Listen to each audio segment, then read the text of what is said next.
బస్తీ దవాఖానా వల్ల హైదరాబాద్ నగరంలో ఉన్నటువంటి ప్రజలకు చాలా ఇబ్బంది పడతా ఉన్నారని చెప్పి అప్పుడున్నటువంటి ముఖ్యమంత్రి కేసీఆర్ నాయకత్వంలో డివిజన్కి 2 బస్తీ దవాఖానాలు ఏర్పాటు చేశాం.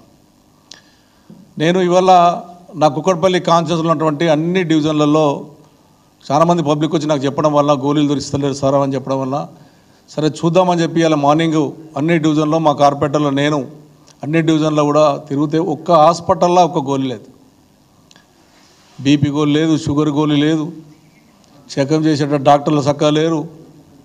ఎన్ని ఇబ్బందులు పడుతూ ఉన్నారంటే అంత ఇబ్బంది పడుతూ ఉన్నారు. నేను అడిగాను డాక్టర్లను, ఎన్ని రోజుల నుంచి డాక్టర్ వస్తలేవు గోళీలు అంటే 8-9 నెలల నుంచి వస్తలేవు సార్, చాలా ఇబ్బంది పడుతూ ఉన్నాం, మేము దాతలను చూసి మీరు గోళీలు కొనిమని చెప్పే పరిస్థితి తీసుకొచ్చారు. అంటే 1 ఇయర్లో వీళ్ళు పండుగలు చేసుకుంటూ ఉంటే మరి హైదరాబాద్ నగరంలో ఉన్నటువంటి ఒక బస్తీ దవాఖానాలే పనిచేయలేనటువంటి హెల్త్ మినిస్టర్ మరి ఎక్కడ తిరుగుతుండో, వీళ్ళకి ఒక కొత్త షోక్ అయిపోయింది, అబ్బా పోలీస్ చూపులు వేసుకొని తిరుగుడు తప్ప ప్రజలకు న్యాయం చేసే ఆలోచన ఇక్కడ ఉన్నటువంటి హెల్త్ మినిస్టర్కి లేదు. ఒక్కసారి హెల్త్ మినిస్టర్ గారిని నేను డిమాండ్ చేస్తూ ఉన్నాను, ఒక్కసారి మీరు ఏదైనా ఒక బస్తీ దవాఖానాకి వెళ్ళమనండి, ఆ బస్తీ దవాఖానలో కనీసం గోళీలు ఉన్నాయా? ఆ రోజున బస్తీ దవాఖానా ద్వారా గోళీలు ఏ గోళీగా అంటే ఆ గోళీ ఇచ్చాం.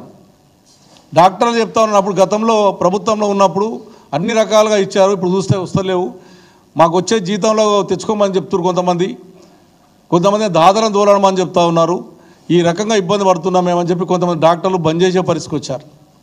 ఆ రోజు బస్తీ దవాఖానా అంటే ప్రేమతోని ఒక డివిజన్కి ఒకటి ఇచ్చేది, మళ్ళీ డిమాండ్ పెరిగి 2-3 ఇచ్చినటువంటి సందర్భాలు ఉన్నాయి అప్పుడు ఉన్నటువంటి హరీష్ రావు గారి నాయకత్వంలో. ఇప్పుడు హైదరాబాద్ నగరంలో ఎక్కడ కూడా లేవు. నేను హెల్త్ మీద డిమాండ్ చేస్తూ ఉన్నాను, ఈ పండుగలు పబ్బాలు మీరు చేసింది హైదరాబాద్కి ఏం రూపాయి లేదు, మేము చేసిన బ్రిడ్జ్ల కింద కలర్లు వేసి మేము చేసామని చెప్పుకొని తిరుగుతూ ఉన్నారు. మేము చేసిన ఎస్టీపీలను మేము అన్నీ చేసినటువంటి 3,800 కోట్ల రూపాయలు పెట్టిన ఎస్టీపీలను మేము చేసామని చెప్తా ఉన్నారు. ఇది ఒక ఆశ్చర్యకరంగా జరుగుతూ ఉంది, ప్రజలను మోసం చేసే ప్రయత్నం చేస్తూ ఉన్నారు.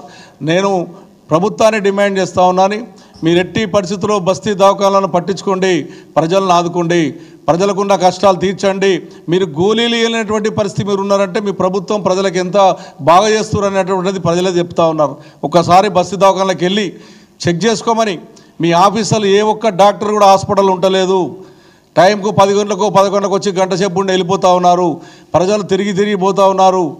1000 మంది వచ్చి ఆ రోజున బస్తీ దవాఖానా ద్వారా ఇక్కడ ఏది ఇబ్బందులు ఉన్నా కూడా ఆదుకున్నటువంటి ప్రభుత్వం ఆ ప్రభుత్వం ఉండేవి. ఈ రోజున బస్తీ దవాఖానాలకు పోతే గోళీలు ఉంటలే ఏముంటలే బాధపడుతూ ఉన్నారు. నేను ఇప్పుడు ఒక దవాఖానాకి వెళ్ళాను, ఒక లేడీని అడిగాను, లేడీని అడిగితే సార్ నేను 2 రోజులు 3 రోజులు తిరుగుతూ ఉన్నాను, నాకు భర్త లేడు, పిల్లలు లేరు, నేను ఒక్కదాన్నే బీపీ గోళీలు ఇవ్వమంటే కాలు ఊపుతా ఉన్నాయి, బీపీ గోళీలు ఇవ్వమంటే ఇవ్వలేమంటే ఆగిరి నేను తెచ్చి ఇప్పించే పరిస్థితి వచ్చింది. అలా ఈ రకమైనటువంటి ఈ కాంగ్రెస్ పార్టీ పరిపాలన ఎప్పుడు చూసినా ఇదే రకంగా ఉంటుంది.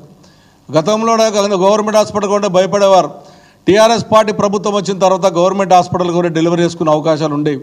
ఇలా చూస్తే డెలివరీలు కూడా ఆ రోజున మా బాలనగర్లో ఒక బస్తీ దవాఖానాలోనే 100 మంది 80 నుంచి 100 మంది డెలివరీలు అయ్యేటి, ఇప్పుడు 5 నుంచి 10 అవుతూ ఉన్నాయి. ఎందుకు అవుతూ ఉన్నాయంటే అక్కడ సక్రమంగా ఏమి లేవని, ఎవరు పట్టించుకుంటలేరని, డాక్టర్లు ఉండలేరని, అన్ని కంప్లైంట్స్ ఉండాలి. ప్రజలు బస్తీ దవాఖానానికి వచ్చే ఆలోచన లేకుండా పోయారు, ప్రజలు ఇబ్బంది పడుతూ ఉన్నారు. నేను ప్రభుత్వాన్ని డిమాండ్ చేస్తూ ఉన్నాను, ఖచ్చితంగా మీరు దీని మీద దృష్టి పెట్టండి.